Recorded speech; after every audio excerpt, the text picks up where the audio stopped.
আসসালামু আলাইকুম এভরিওয়ান। আজ তৈরি করে দেখাবো আপনারা কিভাবে ঘরে বসেই বাজারের মতো আমসত্ত্ব তৈরি করতে পারবেন। এটি আপনি রোদে শুকানোর ঝামেলা ছাড়াই তৈরি করতে পারবেন। এটি তৈরি করে 1 বছরেরও বেশি সংরক্ষণ করে রাখতে পারবেন। বাজারে কিন্তু ভরপুর আম পাওয়া যায়। এখন যেহেতু আমের সিজন, আপনারা চাইলে এই আমসত্ত্বের রেসিপিটি অবশ্যই ট্রাই করতে পারেন এই ভরপুর আমের সিজনে। এই আমসত্ত্বটি দেখতেও যেমন সুন্দর, খেতেও তেমন মজাদার। চলুন রেসিপিটি শুরু করি। বিসমিল্লাহ। আমসত্ত্বের জন্য আমি এখানে 1 কেজি পরিমাণ আম নিয়ে নিয়েছি। আপনারা যতটুকু আমসত্ত্ব করতে চান সেই পরিমাণে বাড়িয়ে কমিয়ে নিতে পারেন। আমি আমগুলো ভালো করে পানি দিয়ে ধুয়ে ছুলে নিয়েছি। তারপরে আমগুলো কিউব কিউব করে এই সাইজে কেটে নিয়েছি। একটি হাঁড়িতে পরিমাণ মতো পানি নিয়ে নিচ্ছি। পরিমাণ মতো পানি দিয়ে দিবেন যাতে আর ফেলতে না হয়। এখন কিউব করে রাখা আমগুলো দিয়ে দিব। এবার ঢাকনা দিয়ে ঢেকে ভালো করে সিদ্ধ করে নিচ্ছি। 10 মিনিটের মতো সিদ্ধ করে নিয়েছি। দেখতে পাচ্ছেন একদম গলে গিয়েছে আমগুলো। এখন আপনারা চাইলে এই সিদ্ধ আমগুলোকে ব্লেন্ড করে নিতে পারেন, কিন্তু এখন আমি এই সিদ্ধ আমগুলোকে ম্যাশার দিয়ে ম্যাশ করে নিয়ে চালনি দিয়ে চেলে নিব। এই ব্যাটারটি আমি একটি পাত্রে খুব ভালোভাবে চেলে নিচ্ছি। এর ভিতরে যেন একটু আঁশ না থাকে, এইভাবে চেলে নিতে হবে। আমি খুব ভালোভাবে চেলে নিয়েছি। এখন চলে যাচ্ছি চুলাতে। ক্যারামেল তৈরি করার জন্য আমি একটা কড়াইয়ে 1 কাপ পরিমাণ চিনি দিয়ে দিব। তারপর অল্প একটু পানি দিয়ে আমি ক্যারামেলটা তৈরি করে নিব। ক্যারামেলটা আস্তে আস্তে এরকম কালার হতে থাকবে। ক্যারামেলটা এর থেকে কড়া কালার করা যাবে না, তাহলে কিন্তু ক্যারামেলটা পুড়ে যাবে এবং খেতে তিতা লাগবে। এবার আমসত্ত্বের পিউরিটা অল্প অল্প করে আমি দিয়ে দিব। একেবারে সব দেয়া যাবে না, তাহলে কিন্তু পিউরির ভিতর ক্যারামেলের কালার আসবে না।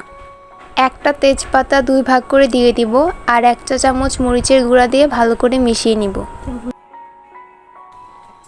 তারপর 1 চামচ লবণ দিয়ে আবার মিশিয়ে নিব।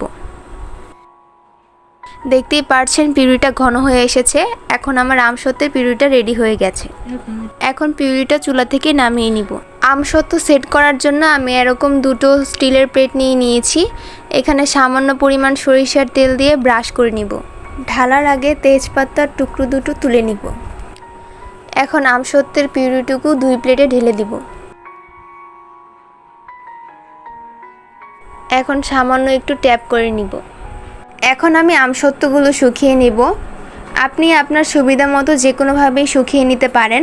যদি রোদে শুকিয়ে নিতে আপনার ঝামেলা মনে হয় তাহলে আপনি ফ্যানের বাতাসেও শুকিয়ে নিতে পারেন। আমি রোদে শুকানোর ঝামেলা ছাড়াই ফ্যানের বাতাসে 3 দিন ধরে শুকিয়ে নিয়েছি। ফিরে এলাম 3 দিন পর। এখন আমি আমসত্ত্বগুলো তুলে নিব প্লেট থেকে। দেখতেই পাচ্ছেন কত সুন্দরভাবে আমসত্ত্বগুলো উঠে যাচ্ছে। দেখুন আমসত্ত্বের লেন্থটা কত সুন্দর হয়েছে। খুব বেশি মোটাও হয়নি, আবার খুব বেশি পাতলাও হয়নি। আমের সিজনে তো আমাদের আমসত্ত্ব খেতে অনেক ইচ্ছা করে, তখন আমরা বাজার থেকে আমসত্ত্ব কিনে খাই। কিন্তু আপনি চাইলে এইভাবেই বাসায় টকঝাল মিষ্টি দারুণ স্বাদের আমসত্ত্ব বানিয়ে নিতে পারেন এবং এটি সারা বছর সংরক্ষণ করে খেতে পারেন। এই আমসত্ত্ব কিন্তু বাজারের কেনা আমসত্ত্ব থেকেও বেশি সুস্বাদু। আপনি যদি একবার এই আমসত্ত্ব বানিয়ে খান তাহলে আপনি আর কখনোই বাজার থেকে কিনে খাবেন না। সত্যিই আমসত্ত্বগুলো অনেক মজার হয়েছিল। আপনাদেরকে আমি বললাম আপনারা চাইলে এই আমসত্ত্ব সারা বছর সংরক্ষণ করে খেতে পারবেন, কিন্তু আমার আর এই আমসত্ত্ব সারা বছর সংরক্ষণ করা হলো না। বানানোর পর বাসার সবাই খেয়ে কয়দিনেই শেষ করে ফেলতো। এখন আমার তাদের জন্য আবার বানাতে হবে। এই ছিল আমার আজকের রেসিপি। আমার এই ভিডিওটি যদি আপনার ভালো লেগে থাকে তাহলে আমার ভিডিওতে লাইক, কমেন্ট এবং শেয়ার করে দিবেন। আর আমার চ্যানেল নতুন এসে থাকলে আমার চ্যানেলটিকে সাবস্ক্রাইব করে পাশে থাকা বেল আইকনটি অন করে দিবেন, যাতে আমার নিত্য নতুন ভিডিও আপনি পেয়ে যান সবার আগে।